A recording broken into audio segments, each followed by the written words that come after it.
Hello, Travis. Hello, Jeff, and welcome to the next meeting of the Men with Interesting Facial Hair. Yeah, I went kind of crazy. Yeah, for those of you who are, I, I went with mutton chops. I don't know. I thought, I'll try something different. And It looks good. Looks good. yeah, well, the thing is like with facial hair, it's like, I don't like it. I can shed it. I can shave it off. But first time one of my daughters saw me, she looked at me, she stopped, and she stared at me. She says, "I'm surprised I don't hate it."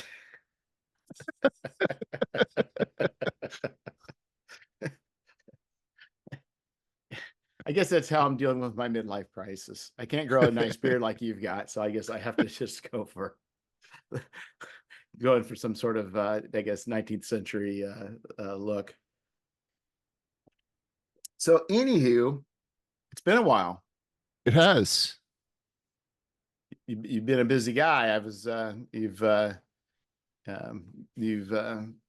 been dealing with stuff. You're writing stuff. It sounds like you got a new project that's out. Yes, I finished the project I've been actually working on for a long time, teaching myself how to do layout and all the other skills and tasks that you have to do to self-publish a book. So okay, so you decided to do layout. So how did you? So what did you do to learn layout? I bought a copy of Affinity Publisher and looked at YouTube and the uh,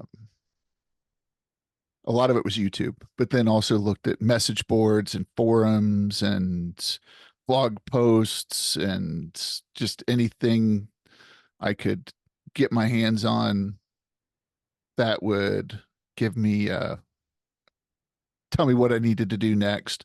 I also ended up using a template that came from Lulu Yeah.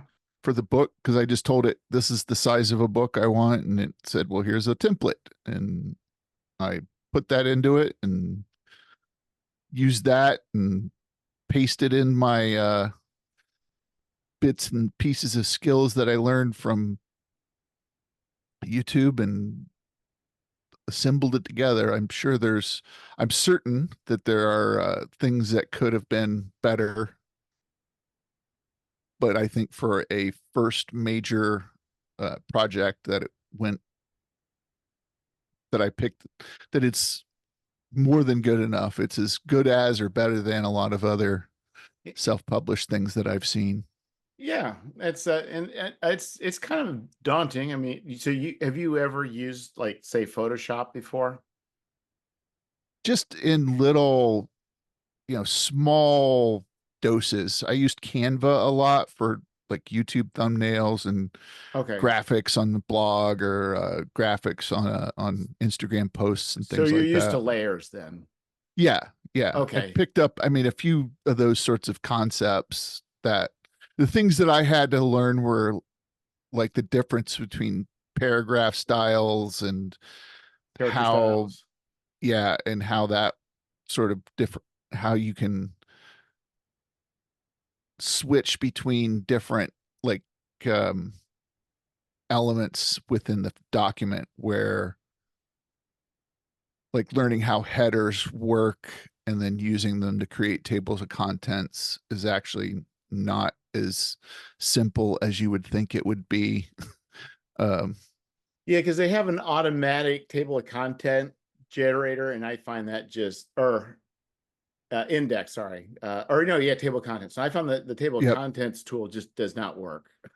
Yeah, I really, well, it didn't quite do what I wanted to do, and then I had to go in and manually move things around and play with it and fiddle with it. And once I got it, it was like good enough. I felt like, okay, I'm going to leave that alone and let Don't it, touch it. don't touch it. It's done.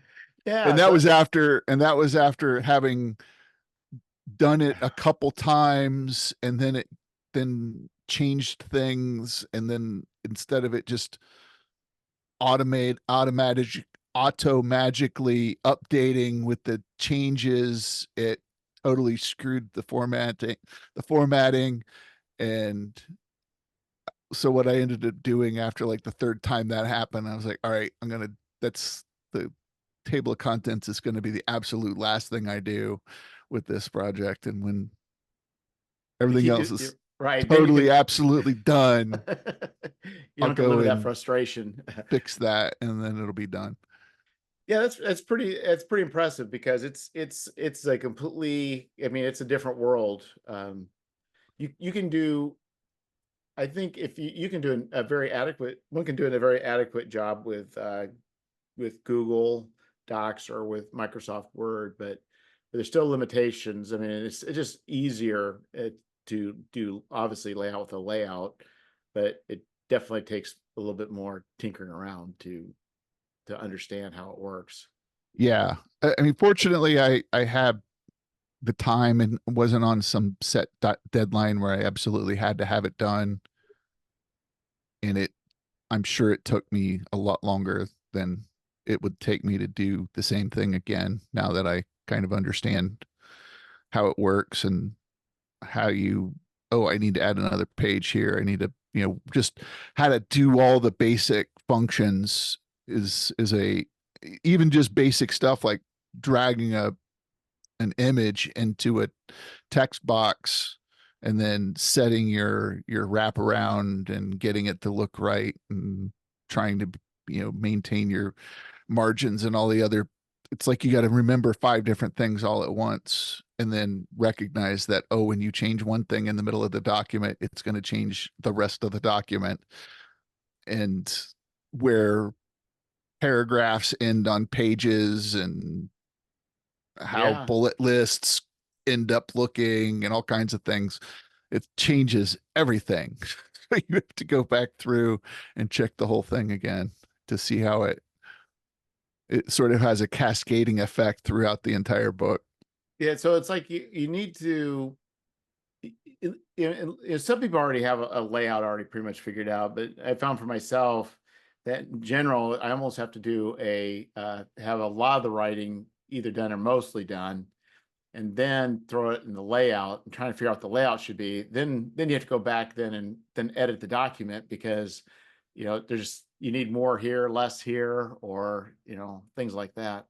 Yep. Yeah, I know there are people who have done this enough times who have a very good system of here's how many words I need, and this is how many words I need in this section, because I'm going to put this piece of art here, and I'm going to put that piece of art there. And if I don't have the word count in this section just right, then it's going to screw up my template or my plan of the way I want the book to look. And so there's a lot to learn. It is not as if you're doing I think if you're doing something more than a 16 or a 24 page zine or something like that, it's gonna be a challenge, which is what I did. Instead of just, I wouldn't recommend that to anybody doing what I did. Don't start with a 122-page book when you do your first when you learn how to do layout. Start with something small and reasonable. Yeah, it's that is quite a bit. So is the book is it print on demand? Do you have it or is Yes, it it's it's a it's print on demand through Drive Through RPG and Lulu and also PDF. okay, so I avoid the print on demand through drive through just because I hate that process of getting a book set up on drive through. It was not fun at all. It was not intuitive. It was not.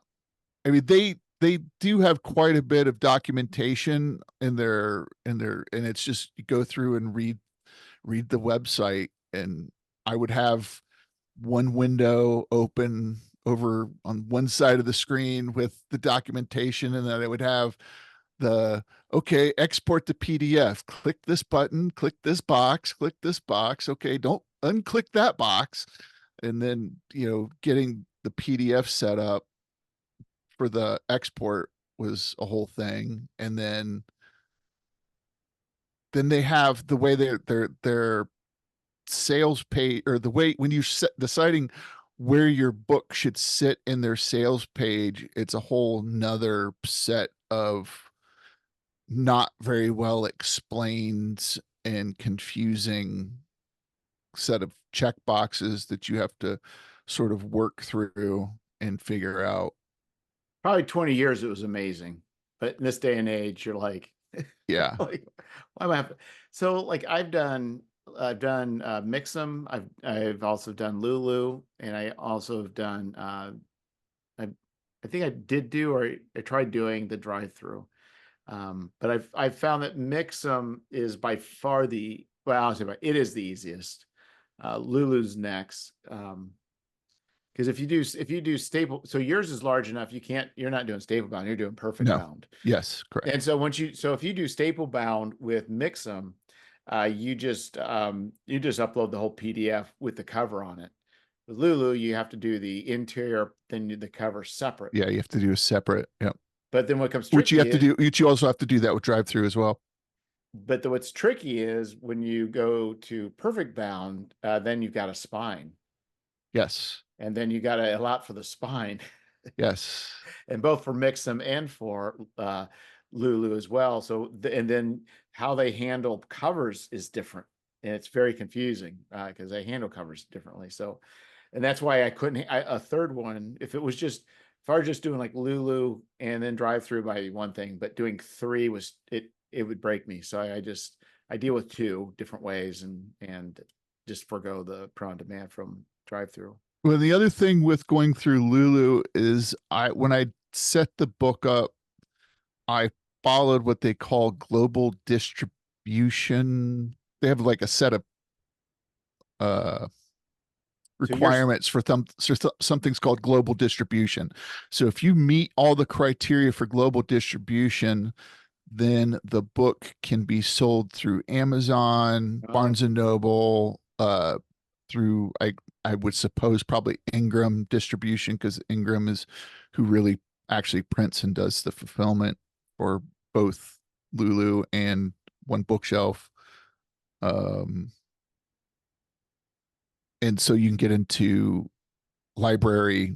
Not that a library is necessarily going to buy an indie RPG product, but who knows? Your local library might if you have a relationship with them. But so anyways, it gets into the catalog that all basically the mainstream book distribution catalog. So I'm not done that. So you're definitely far ahead of me. So you also then had to have an ISBN for that. Lulu will provide you with an ISBN, Mhm. and they don't charge you extra for it. No, but what Now, we'll say, or you can purchase a block of ISBNs. I think you get them in blocks of 10 or something. And yes, and if you're in the United States, they charge you way more for them than they do if you're in the EU or anywhere else in the world. But I did not know it's that. yeah. There's one company that sells them. I forget off the top of my head what they are, Yeah, and you can buy them in blocks of 10, and they're not inexpensive. yeah. If you're putting out a bunch of, if you're, because I remember this came up in the RPG Ramblings where Jared Nielsen said, or Nelson, I can't remember if it's Nielsen or Nelson, but like they all people who are publishing should be having an ISBN and or a SKU. And I think, yeah, I think if you get to a certain size, it is important. And obviously, if you're wanting to sell through Lulu or Amazon or any retail, well, I should say any retail, but retails they prefer to have um, either. It depends what it is, but the bookstores I think prefer more of the ISBN. But I heard like, Yes. but I think I understand RPG companies a lot of times use SKUs, so it's Yep. you need to kind of have both, I guess. But anyway, yeah, I have not done ISBNs. I just started putting SKUs on my most recent Kickstarter book, but I've not done ISBNs yet. Think the other thing that I eventually will do is when I have enough projects out into the world and I have a sort of like steady, like reliable monthly level of income, I'm going to set up a thing on my website through Lulu called Lulu Direct. And you can do this. I think you can do it with Shopify, and I know you can do it with WooCommerce, which is what I'll be using because I have WordPress. And basically, what it does is you take the order, you do the transaction, and then you send a data. It basically integrates with Lulu through WooCommerce and sends the order to Lulu with the shipping information and everything, and they fulfill it. They do the fulfillment, but you just pay them for the printing and fulfillment. You don't pay them for being on their platform. Yeah, and I do that. So if you as an author order books from Lulu, it's at the lowest price. Right. It's at cost. And if you are using them through your web to fulfill through your web store and it's automatic, there's like, I don't know, like maybe $1 or $1.50 or maybe $2. There's a small But it's a amount that flat rate. It's not a yeah. percentage. So they will charge that. And then but then if you're having them, if you're going through they're selling on behalf of you through their store, then you're getting less money Right. Right. for each book. But it's I'm not I'm not sure why I'm not doing that. I'm not doing that, but I don't know if I'm leaving The money on main the reason table. I want to do that is partly for the data, uh, and having the direct control a little bit over where things come to. Because partly because like so my book has a little bit of adult content in it, and Drive Through RPG makes that hard to find on their website. Yes. If you just do if you're not logged into Drive Through RPG and you search from a book, you'll basically get an error message or a thing that looks like it looks like, oh, that doesn't exist on this book, and then or it doesn't exist on the website, and then there's this little tiny fine print at the bottom of the window that says, oh, this book was is set for adult content, um, and you may have to change a setting. Click here. But it's not. But if you're not paying attention and you just look at the big icon and the big letters, you might go, oh, that's actually not on the website. I wonder. So here's what I wonder is, and I'm just throwing this out there. I don't know if it's correct. This might be a stupid idea, but how hard would it be to edit out the adult content? Um,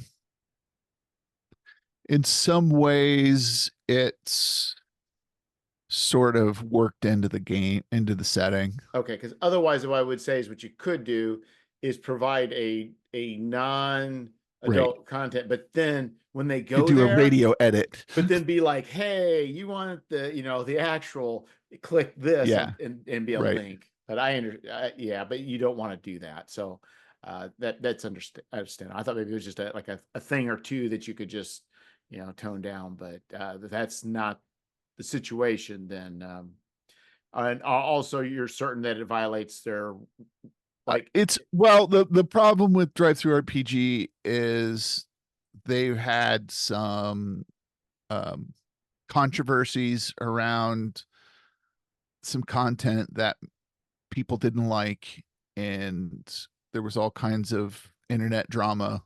there Big, was. big, big, big surprise. And so they've tried to, at least from my perception of it, they tried to be as, I think, fair as possible while still creating policies that somewhat discourage people from, they're not certainly not going out and trying to encourage you to put adult stuff on their website, Right. and they seem to be willing to moderate things a little heavier handed than um I don't blame them. and yeah, I mean it's their business, it's their platform. They can run it however they want to run it. Um Well, the thing is, the amount of sales that's probably generating is minuscule compared to the headache, right? right, So like exactly. 0.5% of the sales is 95% of your headache. It's Yeah, easy to say. Like, sure. and it, the thing is, things are subjective, and and I think some people have complained and had a point, but still in general, it's just like it's just a very it's very difficult. So I tip my hat to them. In fact, it's even Goodman. It's kind of interesting. Goodman Games, if you submit your game to them, they want to review or your module, and you're going to put a DCC or MCC or whatever on there. They want to review it. And Joseph says not really because we won't allow adult content. They just want to make sure if you're putting adult content in there, it's clearly like labeled, and you know, they're not they'll treat it, it's treated differently, not like, you know, surprise, you Right. know, 13-year-old Jimmy, gets a hold of Yeah. this, and mom's like, what's going on here? Hmm.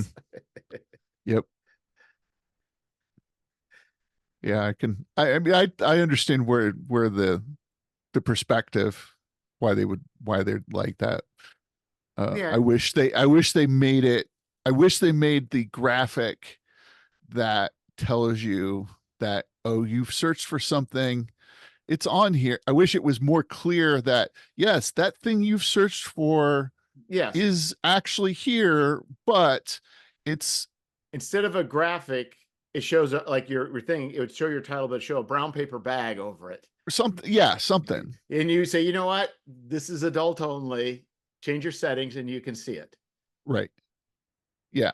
But it's not done that way. It almost makes it seem as if it doesn't exist on the Yeah. site. So I don't And know.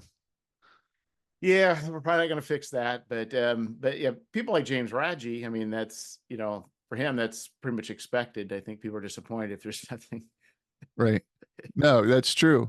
I mean, that's what he does. He does things that other people will not do. Yeah. Yeah. He's even told me stories of people. Well, he didn't tell me. I've heard him tell stories of things that people give to him. He's like, okay, I guess.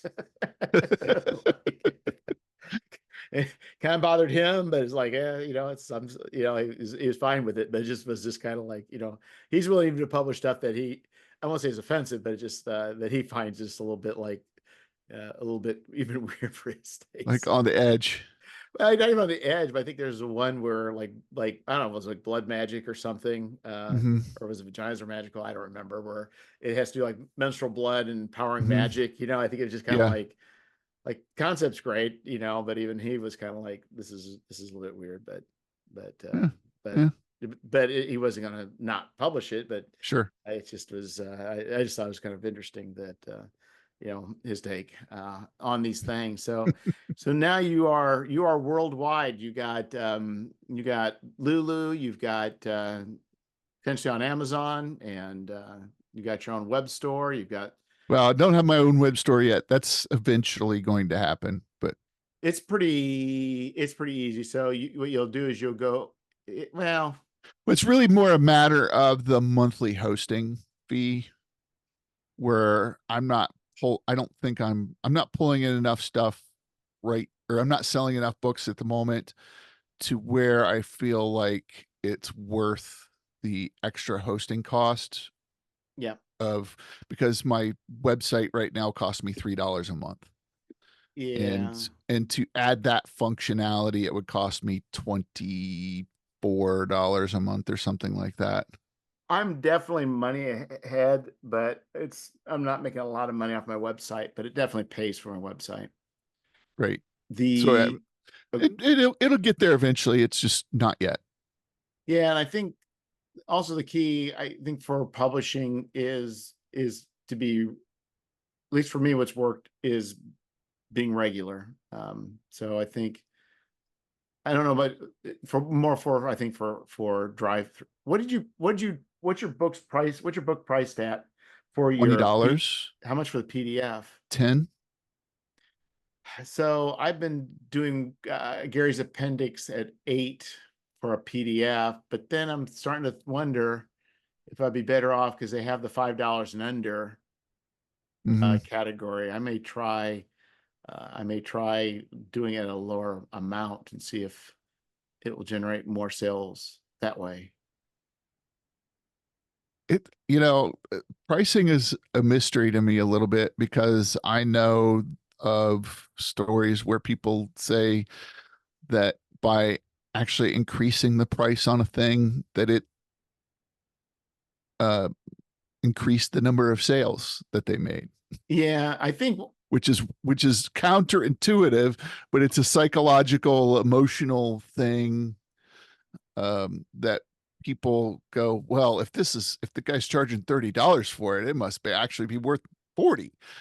But there's like some weird like set point where people look at something and go, oh, if he's only charging $10, then it's actually probably not worth anything. I would You, say you know what that I mean? I think they're I right. I think the people right because I mean we all probably have a hard drive full of PDFs, right? That over the the decades we've collected. Yes. And if you get humble bundles, you can get a $30 humble bundle and have 100 PDFs or something absurd. And I know back in the day, I don't do this anymore, but I've got like tons of stuff that people gave me for free that was just, troves and troves and troves. I don't read them. It's like, Yeah. you get it, like you're not going to read it. Like it becomes, it doesn't become valuable. But if I'm buying PDFs, I read them, right? So Hmm. there's a reason why. So I think the idea is that it it is indicative of I think of people being intentional rather than just like harvesting. There might Yep. be something to be said for having 99-cent PDFs, but it's like who's really the people who there's people who would pay $5 will look at that and say it's probably not worth $5, or I mean they Right. may look at it and Hmm. disregard it. And then the people who are picking up for $1 may never even read it. It just is just a thing. So I think in a sense you do the higher amount that especially if I think if you're achieving the value that people are thinking, or then I think you do run an ability to make more money off your product. I think that's true. So it's just like, but I don't know. The thing is, the 4.99 gets you the eyeballs, and it may be worthwhile to just do it for a month. I don't know. Yeah, Um, there's I follow an online self-publishing group on Facebook. They're fiction writers mostly, and they have all kinds of tricks and techniques that they use and discuss on there about, if they're doing a fantasy series or something like that, a 4-book series then they'll give away the first book for free. Um, or they'll do it as a 99 cent, oh or yeah. they'll do a cross promotion with another writer, or I'll send your book to my list and you send a freebie of my book to your list, and I'll send a freebie of your book to my list, and So that's an there's all interesting kinds of thing. techniques. See, that's it because I think the people who write novels, that is I want to say it's different, but man, that is a different machine in how that thing operates, and it's very interesting, right? I mean, that is fascinating. I don't I wonder how much of that overlays, but like Goodreads, that's a huge site for authors and developing a following and getting reviews. I mean, there's a big thing for pushing for reviews where I don't think with RPGs I reviews think are it would be helpful. helpful if people I think that would be helpful on Drive Through RPG, but just nobody does them for some reason, which is No, really weird. You would think there would be more of that on Drive Through RPG than there is. But even like really popular things won't have really that many reviews. I'm going to say my theory is I think one, it's a cultural expectation for I think book fanatics. Two, I bet book fanatics they probably finished the book, or I know there's stuff that I've bought that I still have. I look at the shelf of box sets I still haven't opened yet, right? They're still in the cellophane. Hmm. So it Yep. could be also by the time that somebody actually goes to run it or read it, yeah, maybe a year or two or three after they purchased it. Yeah. Well, it's I very rarely ever do any sort of, well, I don't do reviews anymore on my blog. I only do what I call recommendations. And I couldn't tell you the last RPG product recommendation I've done on my blog So why'd you because choose? my Why'd you? rule is I have to run it or play it before I will actually write a. I have to feel like I Oh, actually have a really good solid feeling for how this thing, so my experience of this product before I'm actually willing to say anything about it. so what? If I may also say, so the reason you don't do reviews is because you just do recommendations. Seems to imply that you only run things that you think you will like, and those things that you like to run, and those things you think you'll like to run are generally things you like to run, right? Yes.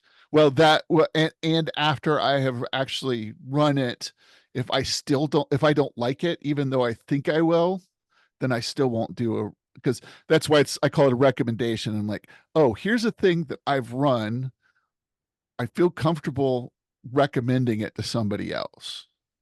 Like, and if I haven't done, if I run something and I go, this is garbage, I don't, I just don't even talk about it. You are the opposite of Bryce Lynch. So Correct. if we put you together, there'll be an explosion and opening the time space continuum, and Well, the reality is be reason jeopardized. I actually really appreciate what Bryce Lynch does, Yeah. and one of the reasons I don't do what Bryce Lynch does is because he does do um negative as well as positive. Yeah. He does uh and he does a pretty high volume of reviews where I don't want to be a reviewer of game products, if that makes sense.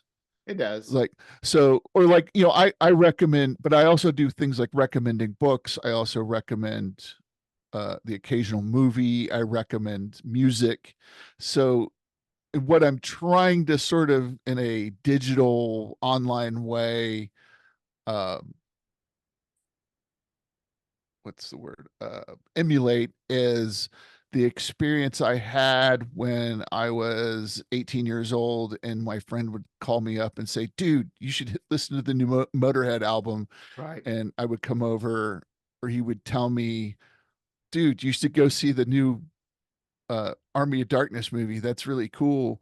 Sort of having, you know, giving people recommendations because here are things that I like and that I think are cool, uh, but not doing reviews, which also would require me in order for my positive reviews to hold water, I would have to also do a bunch of negative reviews of things that I think are bad.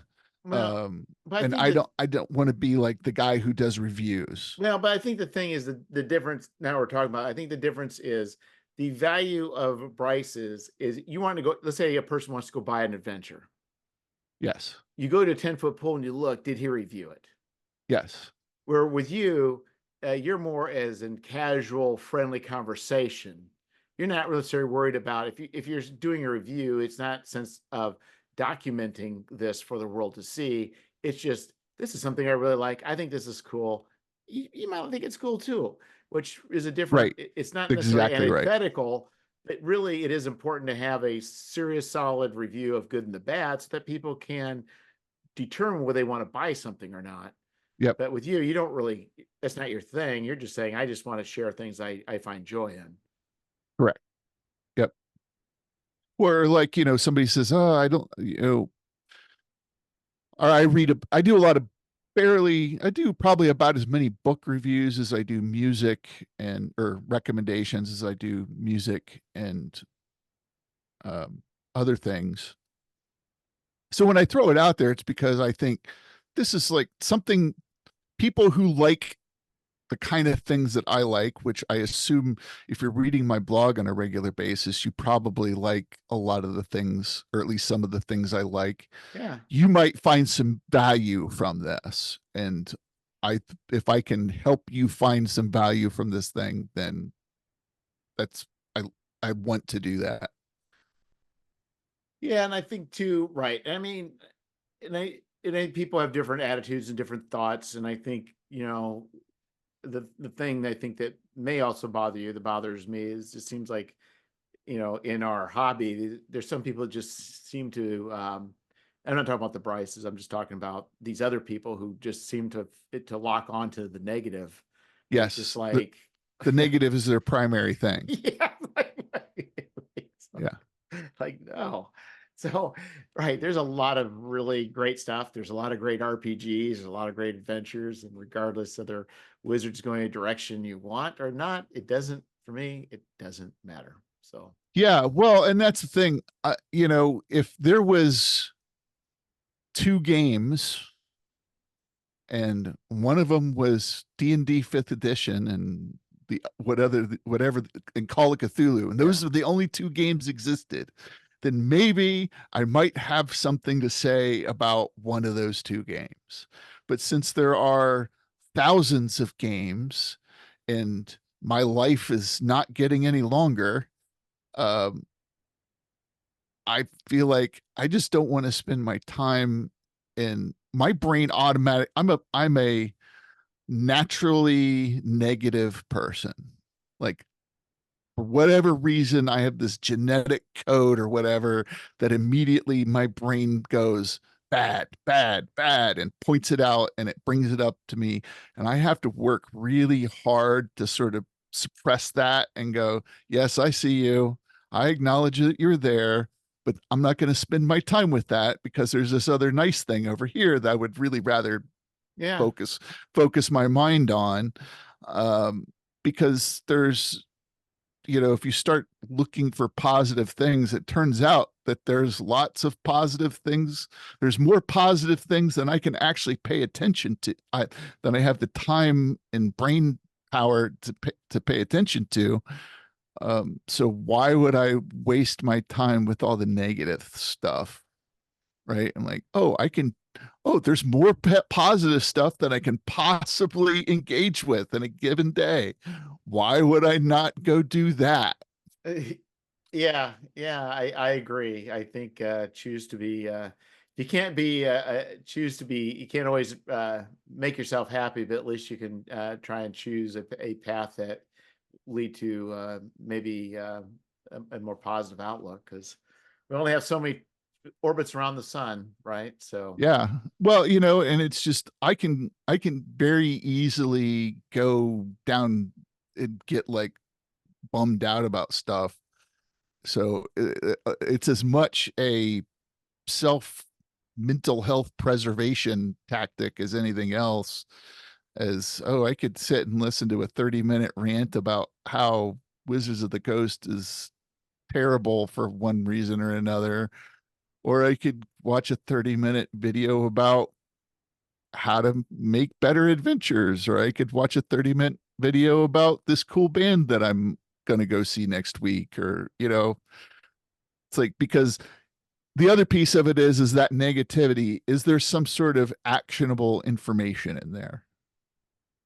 And you get 25 minutes of somebody trying to spin you up and yes. 5 minutes of actually use. Maybe there's like Uh, two data points that you go, oh, my conclusion is I don't ever buy anything that Wizards of the Coast makes ever again. Okay, that took me 30 seconds to come to that conclusion. Do I need 2 more hours on a live stream of people telling you all the ways that this is garbage. I really don't. Unless the commentary is particularly witty and funny for some reason, besides what they're actually saying. But really, I just don't need I if the information isn't going to change my decision point, then okay. I find myself drawn to uh, some of the controversy. I do enjoy, but more as an outward observer looking into like there's one dude that just recently, it was a Kyle Brinks that just found out he left TSR, and everybody's all I like, saw that. well, it's like, to me, it's a data point. It's like, oh, that's interesting. But there are people are like, kind of like, "Woo-ha-ha, he finally got his comeuppance," and da da da da. It's Yeah. like But I don't but know what's nobody going on. knows. I don't have any. Well, and that's the problem with a lot of these commentators that you see on YouTube and other places is they have one piece of information. Kyle Brink left Wizards of the Yeah, Coast. Maybe he got an offer for more money yeah, and a promotion somewhere else. yeah. Maybe he didn't like his boss either. Maybe he Maybe, stared at a statue of Buddha and achieved enlightenment and yeah. detachment. Like, Well, I mean, there are. I mean, frankly, there are a narrower, probably the range of probability possibilities is probably a lot narrower than that. But we really don't. We don't have all the information. We have no context to really. It's all speculation, and it's kind of like the same thing when you're watching sports journalism. It's like, who are they going to draft? Well, they could draft this guy, but then they would have to trade this other thing, and then they would have to do the. And if you watch it for more than a week, and then see what actually happens when the organizations make decisions about who they're going to trade and who's going to sit and who's new coach going to be and all this other stuff, you find out that 99.9% of what was said was just nonsense, and it was speculation, they and got to fill nobody time, knew. right? They got a Yeah, 30-minute show or an hour right. show. And what it comes down to is it's a version of clickbait. Yep. Yeah. I remember I used to listen to a lot more political commentary. Like this was been like that 30 years ago, 25 years ago. And I was listening to one particular guy I used to listen to every day on the way home. And I realized he ran for a half an hour. He didn't have anything to rant about. So he was just ranting to be ranting. And I just thought, this is ridiculous. Yeah, yeah. Most of it is really. Like, what? I just realized there can't be anything positive, because if there's positive things, people stop listening. People stop listening. They don't have the advertising. Don't have the advertising. Don't make as much Right. money. To make as much money, they may have to, So I realize it's in their best interest to stir the pot, Yep. and it's so. Oh, But I'm that, sure I could have 5,000 Twitter followers today if I just sat on Twitter for 4 hours and wrote awful things about people who worked at Wizards of the Coast, or commenting about whatever the drama of the week yeah, is, and doing it in a witty fashion yeah, for and calling people names. But what would be the benefit of that? Because for me, what I want is for people to come and engage with see my beautiful face online, or at a convention, or uh, on my blog, and attach that to something positive. And then when my name is at the bottom of a book, they go, oh, yeah, that's that guy who writes all that stuff that I like yes, and that I feel good about, and that has been doing that thing for years. It always comes out with something valuable, useful, or at least interesting, even if I don't agree with it. Maybe that thing he's written is actually worth the $30 or $40 he's or asking for. yeah, And it doesn't get as much attention in the short term, but it does. But I don't think the short term attention actually converts into selling things. No, I think you're right. And I think what happens is, I mean, the idea is building a following because I mean, you're consistent in who you are and what you do and your output. And so people believe in you. Right. And where all of a sudden, if you're just, catching a headline, people tune in, tune out, and go on to the next thing. Those Yep. people aren't necessarily going to fill. I want to say loyal. I don't want to say loyalty is not the right word, but I'm not sure what the right word is. But invested in you, or a kinship to you, or whatever that Right. that Well, term is. there's no attachment. There's no Yeah. sort of emotional attachment where they're like, or the emotional association, like, oh, when I watch this guy's videos or when I read his stuff, there's a positive association I get with it. I don't come away from that experience feeling icky. I feel I go away from it feeling like, oh, I'm inspired, or that was interesting, or there's something positive, right? And it takes, and human beings are wired for negative just in general.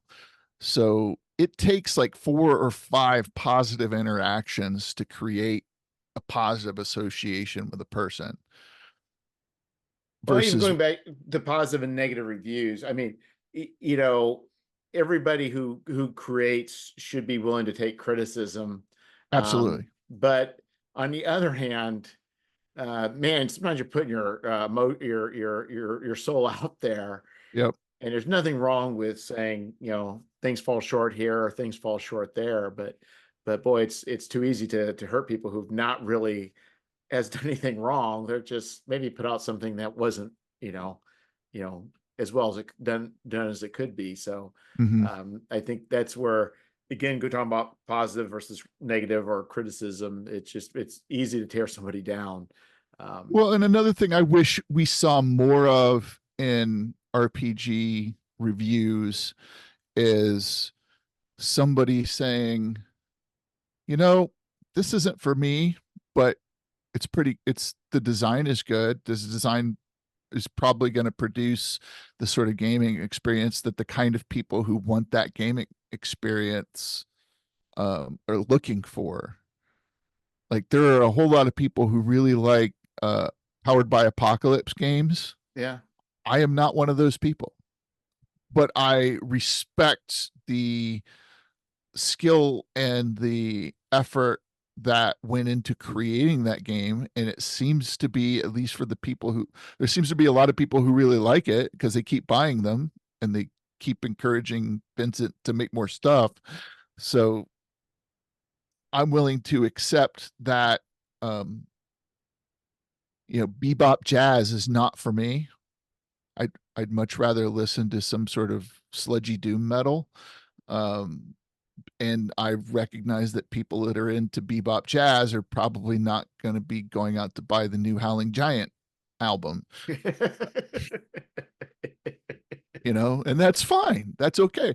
But the guy who listens to bebop jazz can listen to um, the guy sing and go, oh yeah, that guy actually has a good voice and he's singing on tune and plays he plays a 12 chord bass or blues progression with distortion pretty well. That's yeah. I mean, you can recognize that there is a level of skill, there's an amount of skill there, and the thing might not be for you, but it's for somebody else, and it's for the people who like that sort of thing.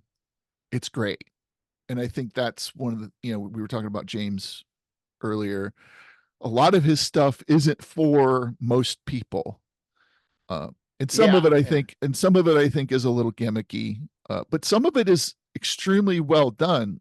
Uh, the Keylong little sandbox set that Kenneth Haidt wrote for him will make you feel it will cause you disrupt it'll make you feel a little disturbed when you run it. At least it did when I ran it. It was pretty dark, and when my players like couldn't get out of it fast enough. We ran it 2 sessions, and they're like, "Yeah, no more of that." But it was good. I mean, it was Ken did an amazing job on that, on the writing in that book, and so even though it's not for some people, the work was good. Yeah, and I agree with you. Probably most of the James Raji stuff would not be anything I would. Have bought some of the PDFs, but I think a lot of stuff is also just good for for taking pieces out and here and Yep. there and Yep. for. But yeah, you're right. Some of the stuff that he has done is great, and some of it I find is I think a whole module of it's too much. But it's like, well, if you're to take pieces of that and put it into other adventures, and we just instead of it all being all wacky crazy, all of a sudden it's just a set piece within an adventure. It's like that'd be perfect, really. So Hmm. Yep. um, yeah, so I think you're right. And some adventures are deadly. People complain about that, or some like the Tomb of Horrors. I've got zero interest to ever really. I would play in it. I mean, if there was a bunch of friends and we're all just going to go through Yeah, it would be check it fun. It out. would be fun to play it. But Just to try it. but to actually, but I've read through it. I mean, there's nothing in it that makes me want to play it other than if it was just the right people at the right time. But Hmm. but some people really enjoy it. So like you said, it's just like it's not for me. I find I don't really quite understand the fun in some of that, but you know what? That's okay. There's people who do. I And agree. it's hard to say because there's to me there's things about that I would say is bad, or people will say, but I will also let people know that this was a tournament module and people were vying for points. So when you look at it, it's a competition of different adventuring parties. Then you look at it through the lens a little differently. It's like, well, yeah, it was not intended to be a home campaign. Like, Context matters. With different, one of the things that I sort of say a lot on my blog in one way or another is that different things are for different situations and different people.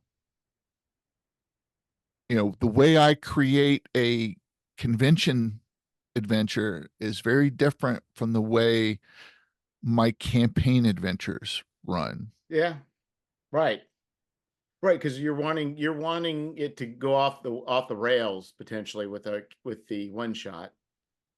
Yes. You want the opportunity for things just to go to an extreme.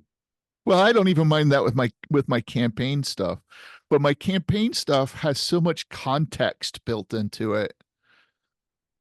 When I have a group of players of if I have a group of players that have been playing for 2 years and they have 70 sessions behind them, and they're like, "Oh yeah, this is that guy that we talked about 30 sessions ago and thought we should kill him, and he's popped back up again."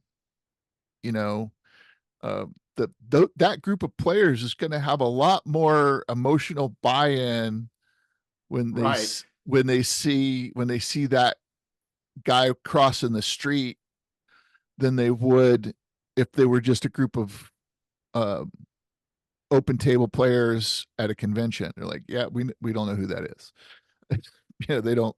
There's just a very different set of assumptions built into convention games that and I'm willing to allow my campaign games to be a little slower than convention games. right.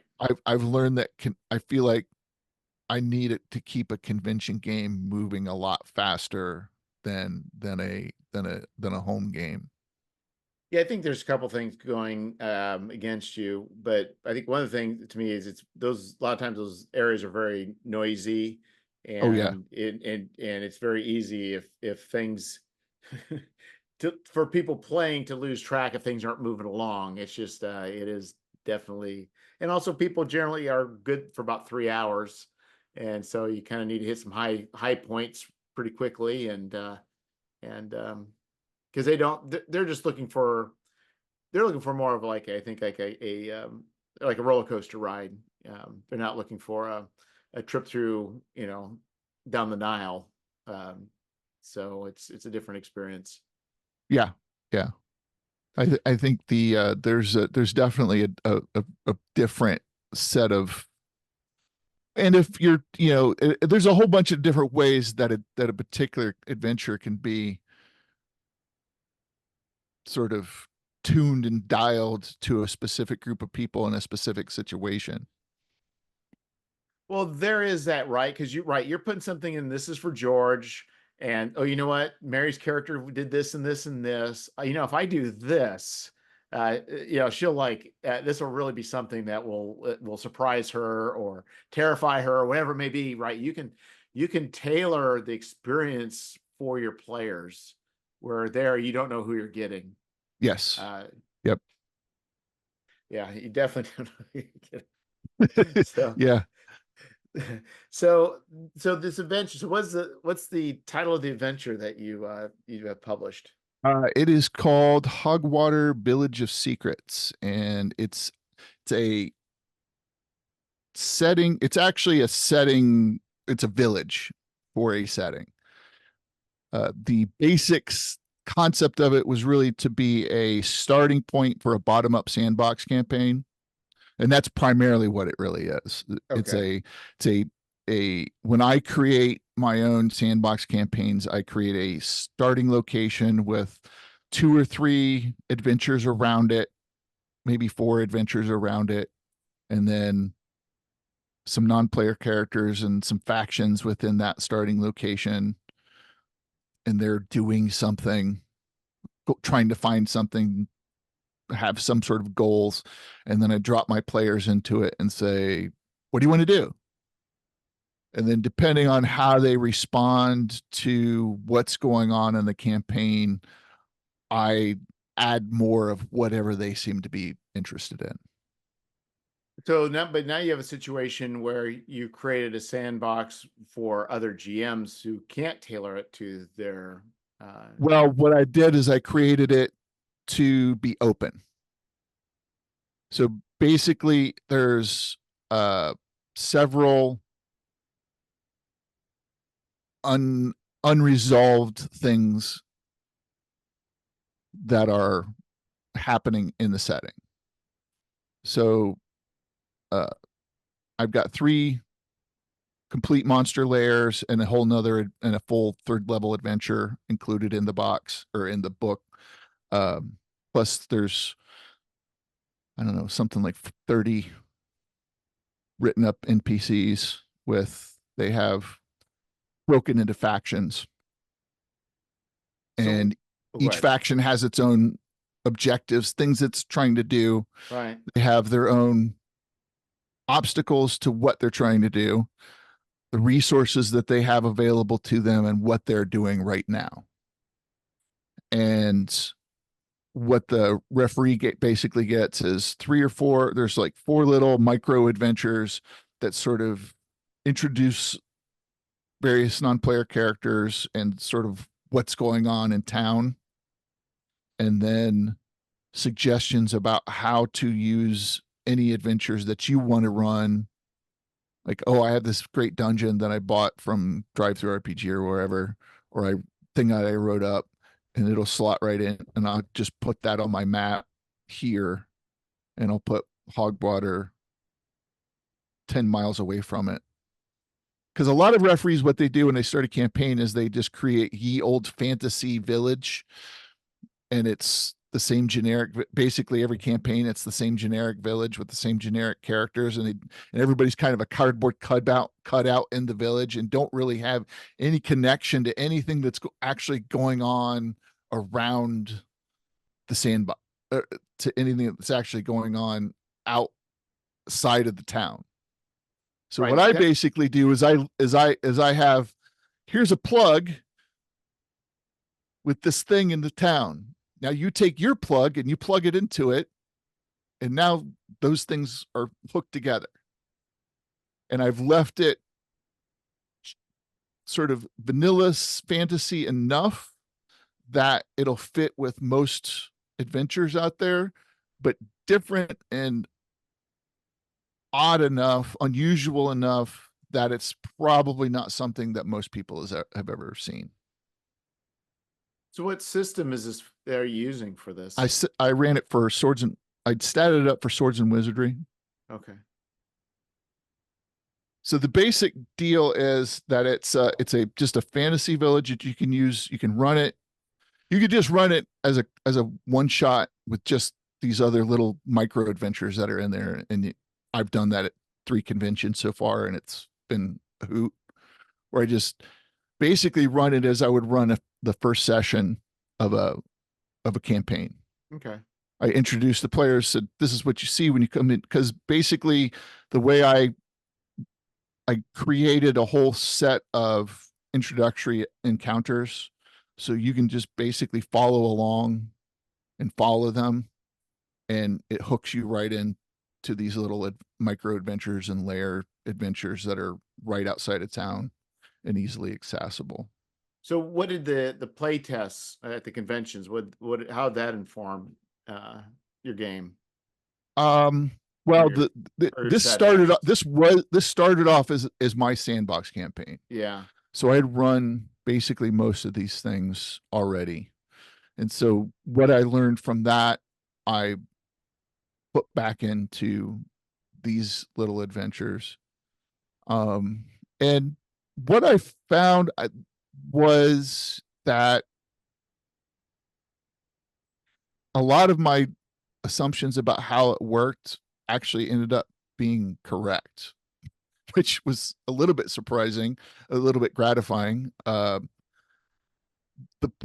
so I've just and a lot of that's just more has been intuitive was intuitive for a long time, and then as I've had to write about things on my blog and then write about them in the book, I've had to sort of like learn. I've had to like, well, why does this work exactly, and sort of theorize about it, and then try it, and then go, oh yeah, that actually did work that way, or no, that didn't work that way, and I need to tweak this a little bit. And really, it comes down to me to sort of thinking about what's the emotional sort of value of a particular thing that I'm describing. So one of the first encounters in the game is you come across this little village or this little hovel with a bunch of migrant laborers sitting outside throwing rocks at a stick or something like that. And one of them comes up and says, "Hey, I'm a woodsman, and these goblins ran me out of my cabin." And he negotiates a deal that you'll get the hopefully players will go, "Hey, yeah, we'll go take care of these goblins for you. It's just 3 miles down the road, no big. It's just 3 miles north of here, no big deal." So they walk an hour, they get up there, and there's this sturdy built cabin, and the parties always scout around the cabin. I just they just always do. They always right. Yeah. It's obvious, like the obvious thing to do. Well, when they get to the back of the cabin, they notice that there is this outhouse that is built very nicely. The guy went to the trouble to split board into boards, split a log into boards, and plane them and sand them and paint them. And he made little handmade shingles, and he built a little nice uh, foundation for this thing. It's like a deluxe outhouse. Without fail, everybody I've run that little encounter for has decided they needed to go mess around with that outhouse because they're like, this is different from everything else. What is different about that? Why did this guy build this outhouse? Oh, I bet he's hiding his gold in there. Or it's just weird. I don't know why, but I'm going to go in there. So every time there's people spend time messing around with that outhouse when it could just be, oh, we break down the door and kill the goblins. The guy Right. comes in and pays us and goes away. Uh, so that's, I mean, a lot of the things I've learned are how to create contrast and oddity and go, oh, this is normal. This is different. There's something strange about this thing. And a lot of times if you can create that contrast, people will go nuts trying to figure out what it is, why that they want to because that thing is weird and mysterious. They can't help but poke it and go, what is that? I don't understand what that's about. So a lot of that sort of thing I've learned is just learning precisely when and where to put details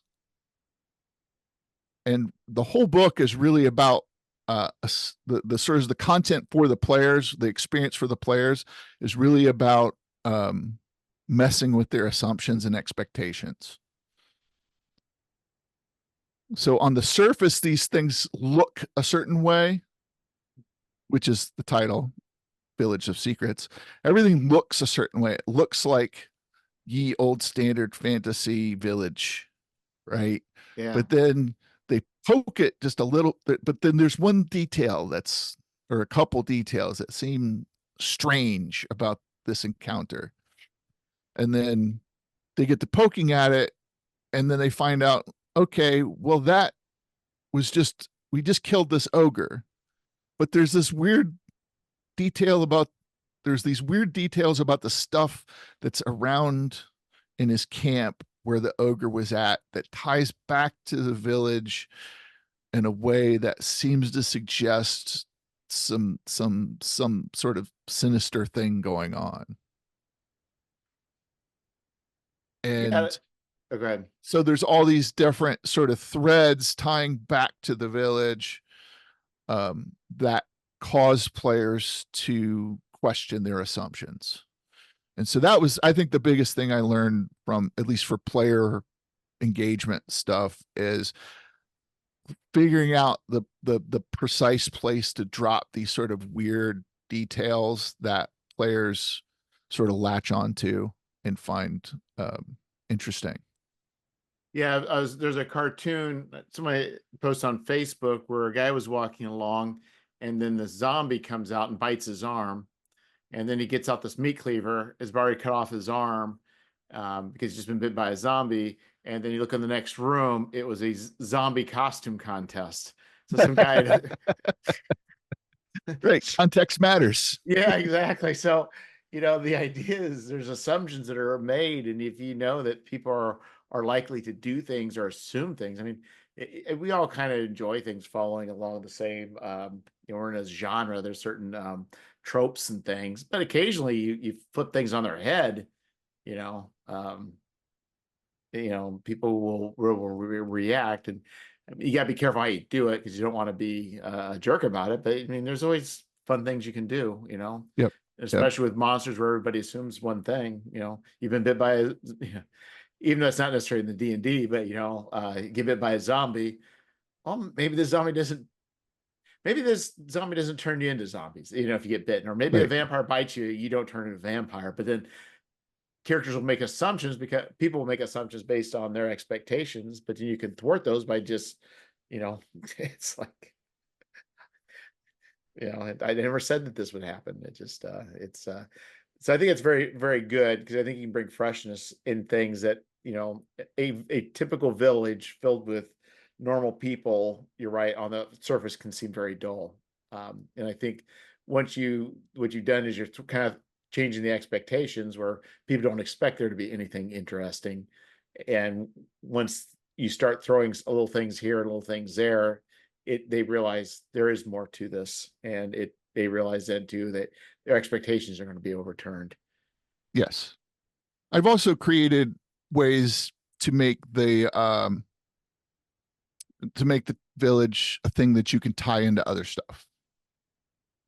If somebody is running a campaign and they're like, oh, I need a village to drop at this near this forest because I want to run this other adventure that I've been wanting to run for a long time, but I don't have anything else. I don't have a place for the guys to stop and rest and replace gear or whatever. Right.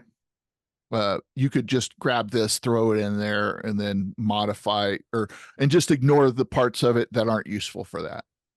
You wouldn't even have to, you could just go village, couple interesting things going on there. And then there's the standard inn, and you can use it just for, you could actually just use it as a standard cardboard cutout sort of, if that's what you wanted to do with it.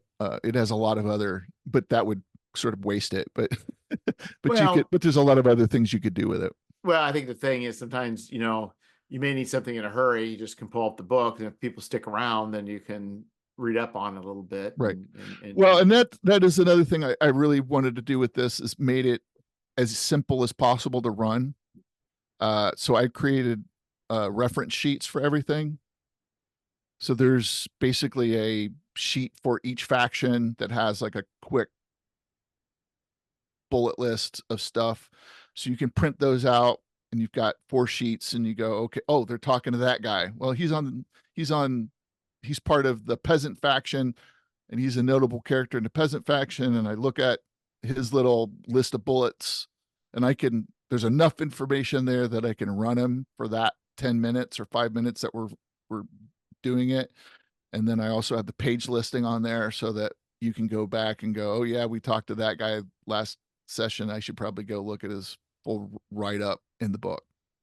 it could also be the same town that everybody that they could be visiting multiple towns, and that could be every single town. You just change up the names, and then Yep. once they finally do engage with something, then it comes alive. Right. Yep. Yeah, You you know, could use it. I've set it up so you could use this as a tool for lots of different things. There's also some random generators for peasants and vagabonds and merchants and some other elements like that. So it has a lot of different utility. It was primarily designed as a starter point for a sandbox campaign, but the main deal is um, that you can use it for a lot. It has a lot of different utility. so how long have you been working on this? Uh, in bits and pieces, like 3 years Wow. here and there. I'd set it aside for a month and then come back to it, and I ended up cutting like maybe 10,000 words out of it on the back end. Because I was gonna end up at something like 150, 60 pages, and I felt like that was just more than it needed to be. So I went through and trimmed it pretty harshly so that it's very lean in terms of, so it's lean but dense. There's a lot of meat to it. Yeah, yeah. That's a lot of time and energy put into. I admire that people, because I'm not wired that way. That people that can just take time and craft a thing over time. And I revised it and rewrote, and so it wasn't anything that where I just like spilled it out and then did a little copy editing and called it good. It got pretty significant parts of it got significant rewrites. Some things got cut out. Some things got changed and altered And you from also their did some original play form. testing with it Yep. too, so that Yep. all helps. You just never know, and until we do that. So I got um there's a fellow that wrote an adventure we're putting out, and I was fortunate to have other people play test it. So it's been a new experience of dealing with playtesters and getting the feedback and kind of understanding what's going on and being able to react to that, because obviously they can pull out things that, because they're not the ones that wrote it. That's been very helpful. Yeah, It's because it definitely tells you like, well, I didn't communicate that very well. Yeah. Yeah. It's like yeah, it's like, so, it's interesting. And I think what's also interesting, it's like, going into this, whatever people's experiences are, those experiences are legitimate, right? So, Yep. and it's not that, you know, and that's the thing, you have to recognize that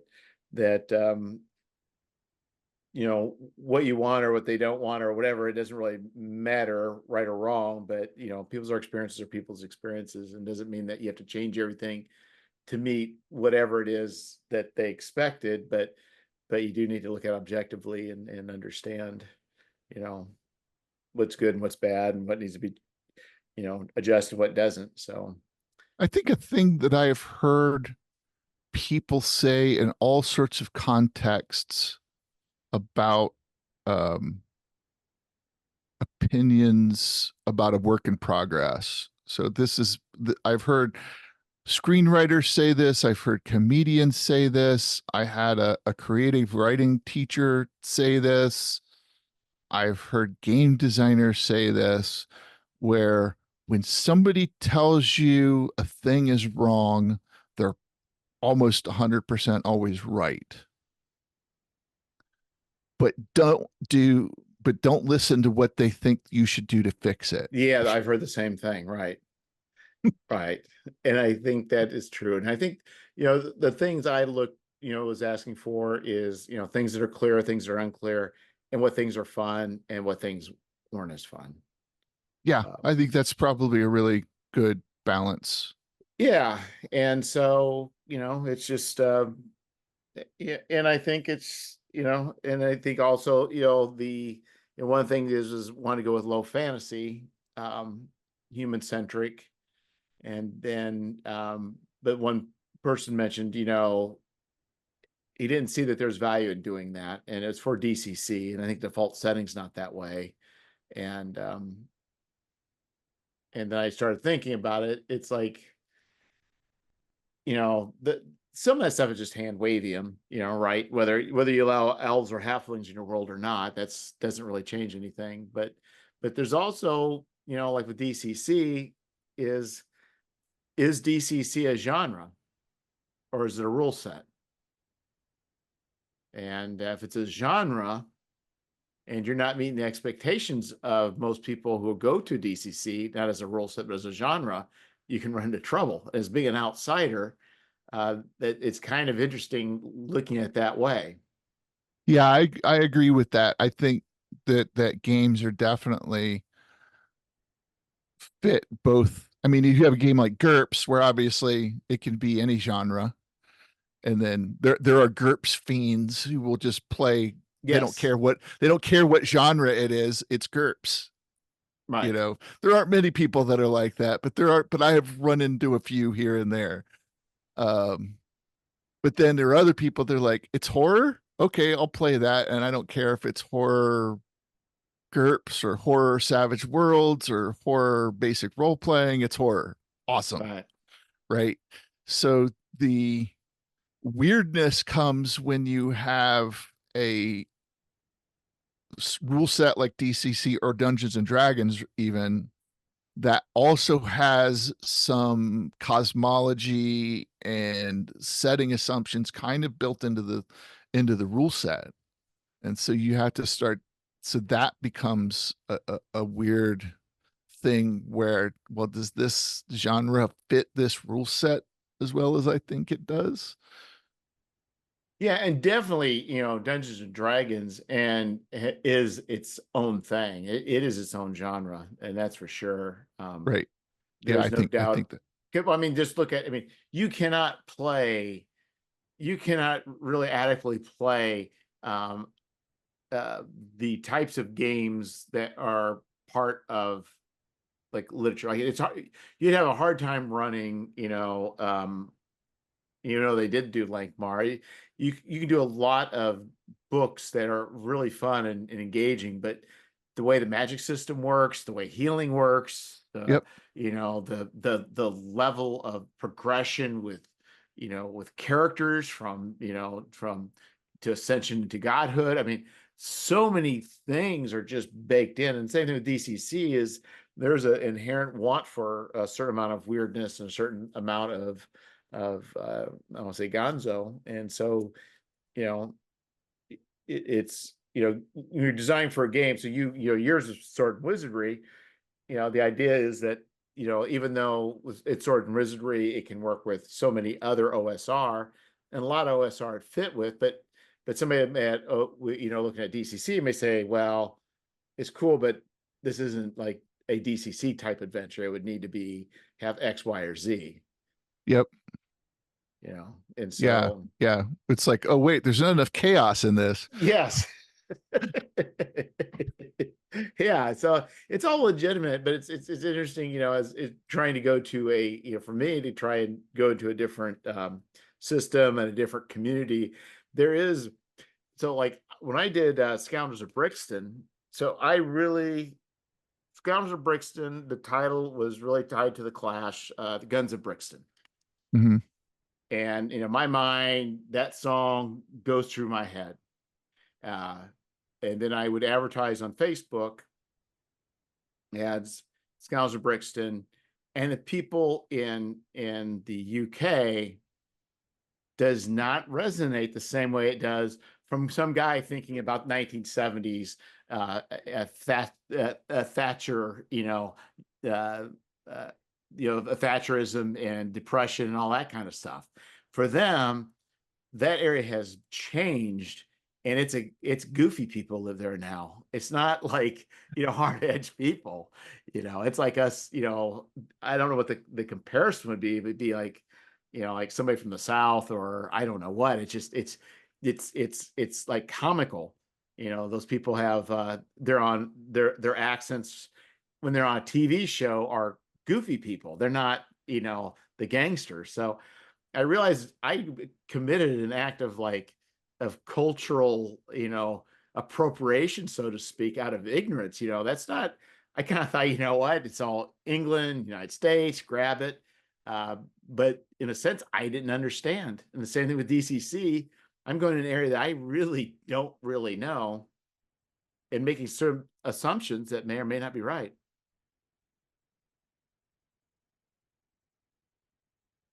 I think the sun is setting in the east. Yeah, the light was my window light. I was losing my window light. I had to switch on the lamp there. Yeah.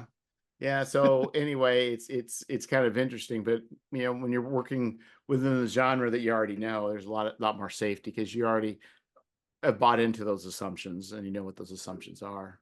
Yeah, the every game has its sort of fan culture, and you can try to mix the peanut butter with the chocolate, but but if you're bringing pickled herring with the peanut butter, that's not going to work out very well. Right. Yeah. Or you just bring pickled herring. Yeah. So and this is, I think, it's a criticism that a lot of fans of tabletop RPGs, the broader hobby, have about the tendency of some publishers to stick their setting with a 5e rule set or the 3e rule set back when that was D20, when that was popular. There was a huge outcry several years ago when was it Gale Force 9 decided to do a 5e version of their Doctor Who game. Oh, that's Pelgrane. Was it Pelgrane Press did I don't that think recently? I don't think it was Pelgrane. Well, they might have done something like that, but something similar to that. For 5e. Yeah, where you're like trying to pull some people from the 5e land to try something different in a different genre, and you're like, okay, well, how do you level up a Doctor Who character? I Well, mean, yeah, I think the problem with there's just like yes. there's just some really weird things that people try to do, and the answer is money. Um, Oh, it the is. that is why are we doing that? Money. What because it doesn't make any sense as a game, and it doesn't make any sense as from the culture of the community of people who play that game. So why are we doing this? Money. you know Yeah, and I would and agree that sometimes the terrible thing is sometimes that actually works. They actually well, do make money. well, the thing is for me, and I don't know if it ever got produced or not, but for me, I don't have any interest in fifth edition at all. But it is possible that they'll develop new technology, new game, new what I call technology, but like they may create some new game mechanics that are really cool that nobody really thought of. Yeah. And that maybe even if the game is not what one likes, like we'll just take for instance with fifth edition, a lot of people don't like it, but the advantage disadvantage mechanic is well loved and it's been implemented widely. It's a it may not work for everything and it may not be a universal, but it is a very simple mechanic that is brilliant in its elegance Yeah, and it's well, simplicity. it's easy and it's fast. Yes, it I does don't have to do. exact. I Yeah. don't have to. I don't have to go. Well, do I get +3 modifier for this? Yes. Advantage, disadvantage. Right. You Um, go back to 3.5, it's +2 for this, +3 for that, -4 for this, plus it's like, who right. got time for that? Yeah. Yeah. Exactly. So that's the thing is for me. The other thing is it's like going back to when I was talking to the Chaosium people at the booth, and basically I mentioned about the beautiful art for the Rune Quest, and they say, yeah, it's Call of Cthulhu pays for that. Yeah. Exactly. So you know what? If you love their Doctor Who stuff that's non 5e, and 5e keeps the company afloat, who cares? Yeah. It's Yeah. like, Yeah. I think what is a reasonable concern, it's maybe not one that actually plays out in reality is, but I think some gamers get concerned that a company will get addicted to the money, well, what can and mean, then end up making decisions about their other game lines oh yes, that that makes sense. that will, they're like, hey, we'd really like you to do this other thing or do more of this other thing, but you've put your best designer over here on this thing that really doesn't need more people playing it. There's plenty of people playing that. Um, we understand that it brings you some money, but maybe spread the love around a little bit, eh? Well, and that's true because I mean, it can't be also be that let's say you just love the Doctor Who RPG. Now you're concerned that if 5e is strong enough, right, they could just entirely just drop the other line in favor of the Right. 5e, Yeah. or whatever that be. You'd like to have, we can't, if we love something, we can't get enough of it. So we want source books, we want supplements, we want adventures, we want whatever it may be. And all of a sudden it's like, you know energies are spent on this other thing, right? Your designers are being taken away to work on this book, and your energy and resources, and now there's going to be some publishing slots that are not going to be done for the product you like, and who knows, you're right, it could mean the end of that system having more material made for it. I think what's interesting, what's going back to the 5e, where it's going, and you're talking about being upset when you have all this, the books, is I think where this is all going to go is with Dungeons and Dragons is they're going to go all with digital content, and it's not going to be like PDFs. It's like you subscribe and you get the rule book, and that rule book is going to change over time, Yep. and it will always be fifth edition, even though the rules in 5 years could be completely different.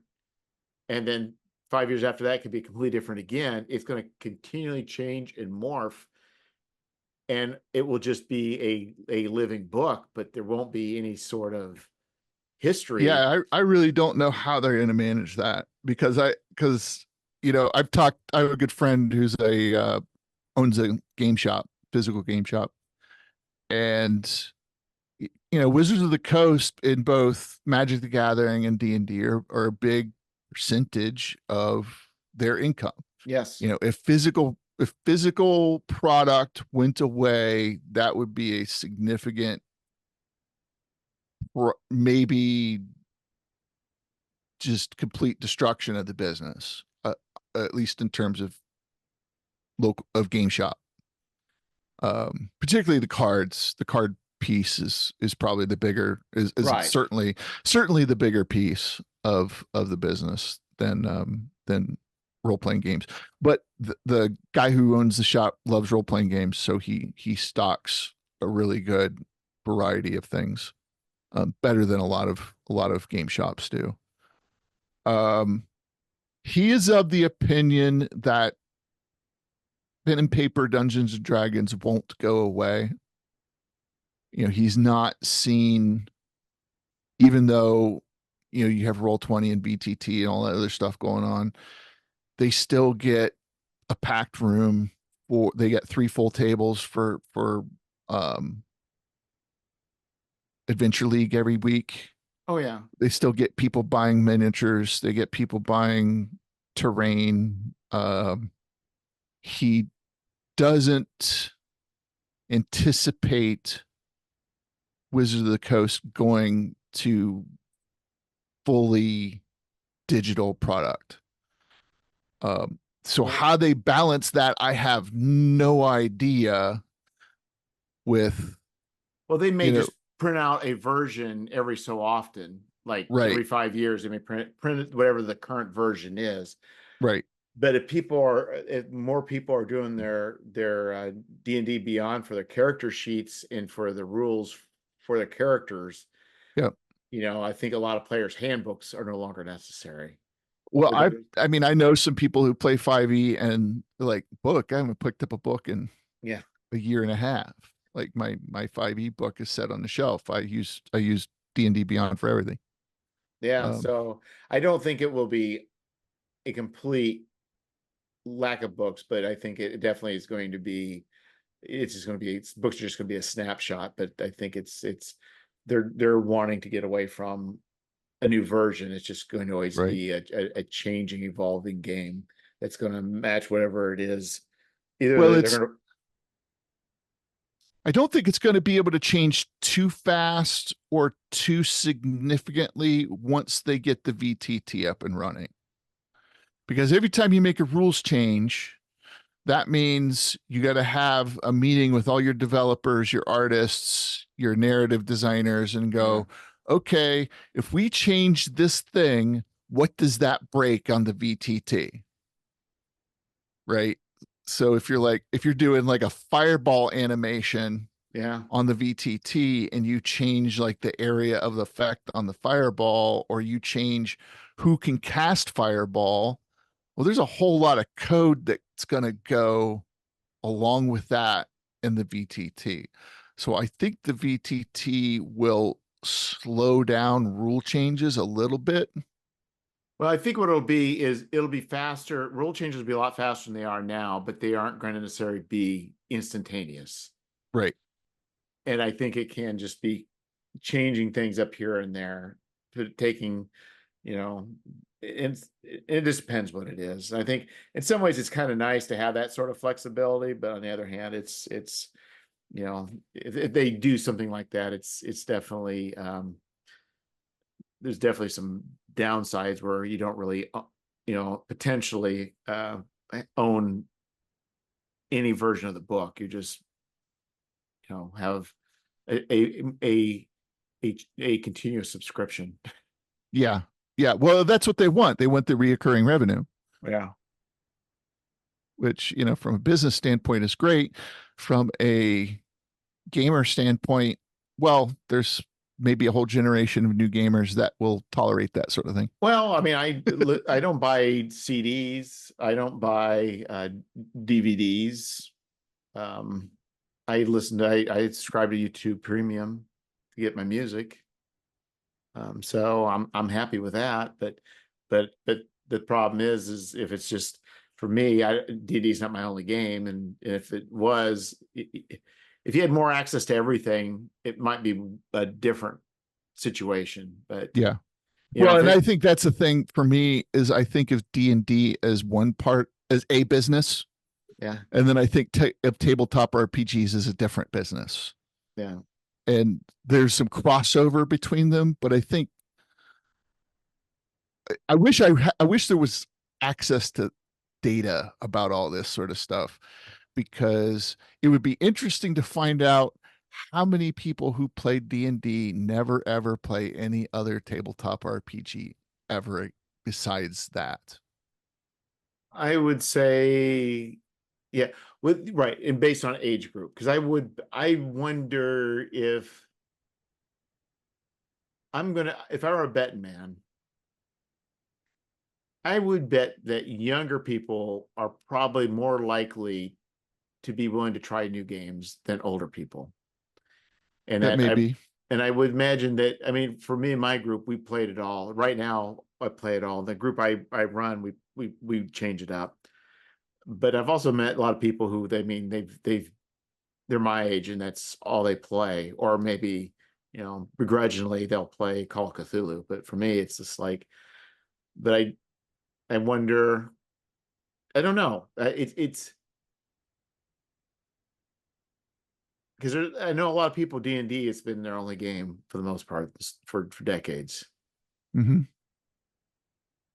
which is Yeah, I nothing don't wrong. know. There's nothing wrong with that, but and like I've mentioned before, some people can listen to the same Journey Yep. and REO and all the same songs day after day at work or at home over and over and over again, and they find solace in the same thing being played over and over again. Yeah, the Rolling Stones were just in Cleveland a few weeks ago, and they packed the Brown Stadium. Like, Yeah, there was, I don't know how 50,000 people or something showed up for that. It was just nuts. And I go to underground metal shows 2 or 3 a month, occasionally a few more than that, but I go to at least 2 underground metal shows, and it is not unusual to pay $5, $10, maybe sometimes nothing to get in. Really musically talented, skilled bands. Um, and the only people that will be there will be like 5 pure audience members and 20 people that are in the other bands, and the guy selling the merch for those other bands, yeah. right? So it's pretty amazing to me when I'm like, oh, here's brand this band just put out an album last week, and there's 50 people here, Right. brand new music, and it's really good music. And we can't fill a tiny little dive bar. I mean, it's a No. little, it is very puzzling to me. I mean, I understand it's partly it's about the way something made people feel and how they consumed it and where they were at in their lives when they consumed it, and how aware they are, and many other pieces of these things that make it very complicated as to why a group of what 70 something year olds guys can who are playing the songs that they played 40 years ago can fill a stadium with 50,000 people, and a group of good looking 25-year-old guys can barely Right. fill a club, you know? Yeah, it is. It is. But I guess that's nostalgia, playing Yeah. hard. So, and the older we get, the more money we have, the more money we have, the more we have to spend on nostalgia. Yeah. Yeah. I mean, I try to avoid nostalgia myself. Um, or at least recognize it. Like, oh, I'm doing that because I feel good about that moment in time in my life. And that was the reason why I like that thing. It's not necessarily because that thing is any better than a thing that's new thing, or an old or another thing.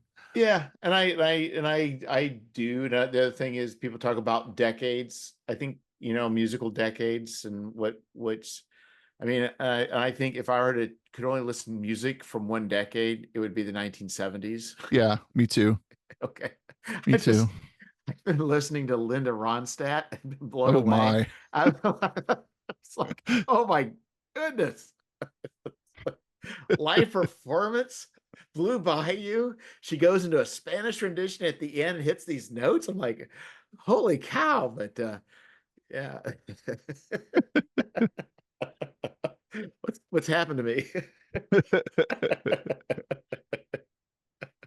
Well, you get to appreciate things that you didn't necessarily appreciate. You're too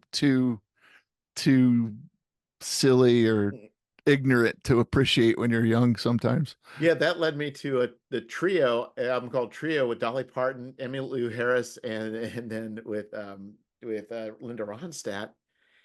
and those women hitting like 3-part harmony, like Oh was like yeah.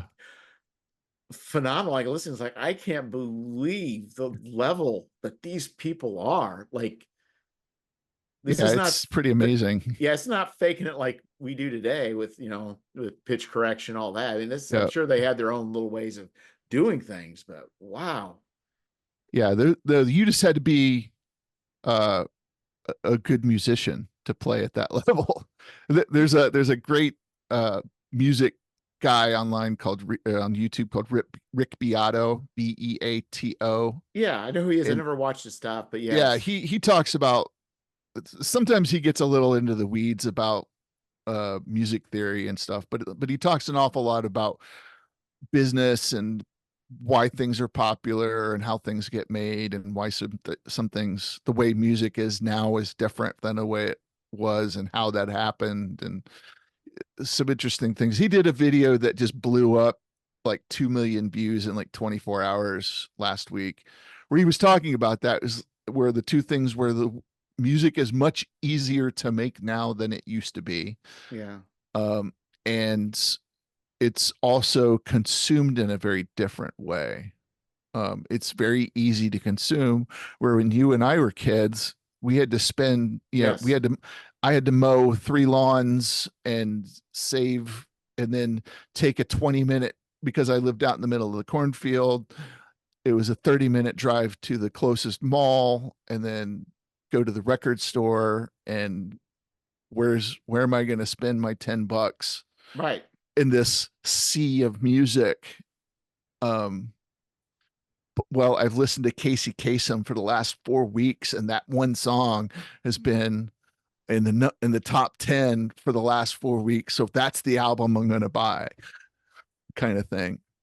Or maybe I have enough this week where I can buy the single that's got the B side that I've never heard, and I can buy the album from this other band that I really like. But it was Right. like you couldn't just queue up the song that you wanted anytime you wanted, wherever you wanted. Yes. You had to put in effort to be able If to you wanted to consume that choose thing. what you're going to listen to when, you had to put the effort in. Right. Otherwise, you're whatever's on the radio. Right. Well, and I think that ties back to RPGs now too, is it's an effort. You have to put in an effort to you used to have to put in an effort just to go to the game shop or the bookstore, or put your self-addressed stamped envelope in the mail, to get something back through a catalog. Um, there's a, drive through RPG and Lulu and all these things are really nice, but they've changed the way, in Humble Bundle, they've changed the way we buy RPGs now, where we're like, oh, I'll just buy the pay what you want PDF, or I'll get the $30 Humble Bundle and get 100 Yeah. PDFs, and I'll get to them eventually. Where these things are sort of like, you know, it's very hard to make something that gets attention. Well, what you have to do is you have to put things out consistently. You have to. I think it's a secret. Same thing with all these YouTube people or whatever. Um, the grand experiment for RPG Ramblings is, I don't know if I'm going to hit 7, but I'm going to try and hit 7 Kickstarters this year.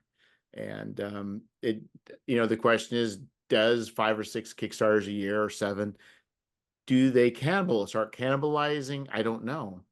Or is there a synergy that you keep putting something out, it works? I don't know.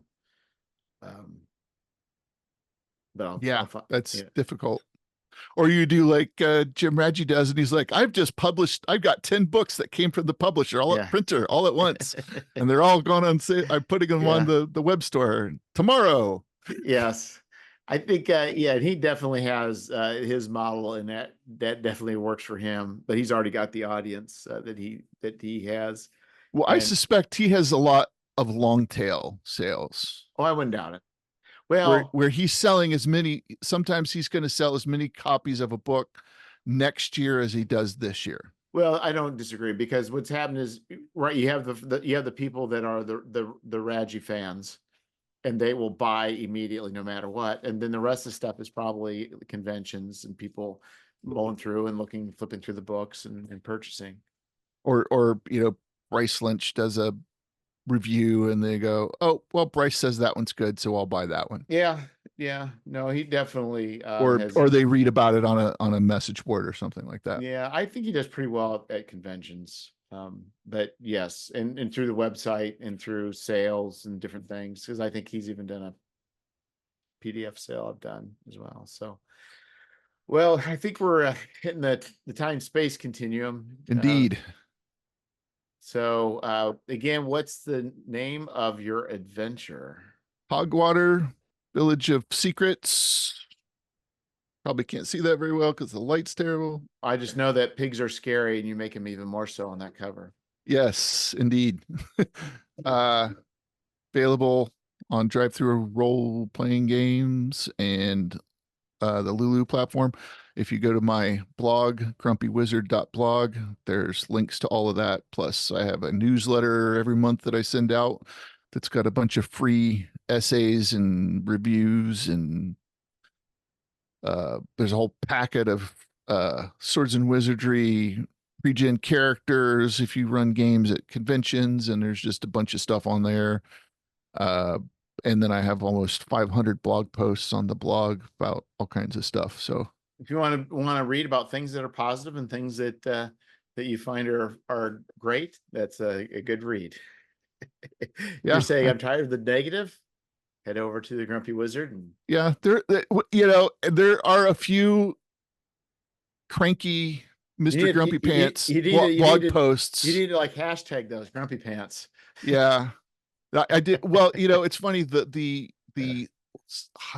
record for single day, most views in a single day, are from a ranty blog post I did 2 years ago about the difference between Dungeons and Dragons the game and Dungeons and Dragons the brand, where I sort of go get all kind of angry about how I'm done with Dungeons and Dragons the brand, even though I play a version of Dungeons and Dragons the game. Right. And that was, my one of my most negative blog posts ever is the one that got the most single day views. Now, positive, what is it? How to be a good player in a sandbox has been my most viewed blog post in the last year. So I'm happy with that. Well, good. Yeah. But it was like 10 views here and a view, the steady trickle of views every day. Yeah, as the sandbox search slowly pulls people in one at a time. Yep. And that's most of what it's I have almost 500 blog posts and almost like something like 400 of them get at least one view every month. And sometimes somebody will like post link to one that I wrote 3 years ago on a message board, and I'll go, why do I have 120 views on this blog post from 3 years ago all of a sudden? And I'll sort of trace it back, and somebody will be had posted it on Reddit or something, and there'll be a conversation about it. So that's the reason I write the things the way I do, is because I want to make them relevant to people in the future as well as to people right at the moment. Yeah, no, that makes sense. Okay, well, thanks, and we'll be talking for too long. Are you going to Gamehole Con? Yes. Okay. I will be there. Are you running games at Gamehole Con? Or are you? That's my plan, but I got to get my stuff together and get them submitted, which I have not. That's actually what I've been working on the last few days, is figuring out what I was going to do for that. So yeah, we'll have to do lunch and coffee. That would be order. I look forward to that. It's always a pleasure, Jeff. I really appreciate you having me on. Yes, Travis. So anyway, you take care, and until next time. Thank you.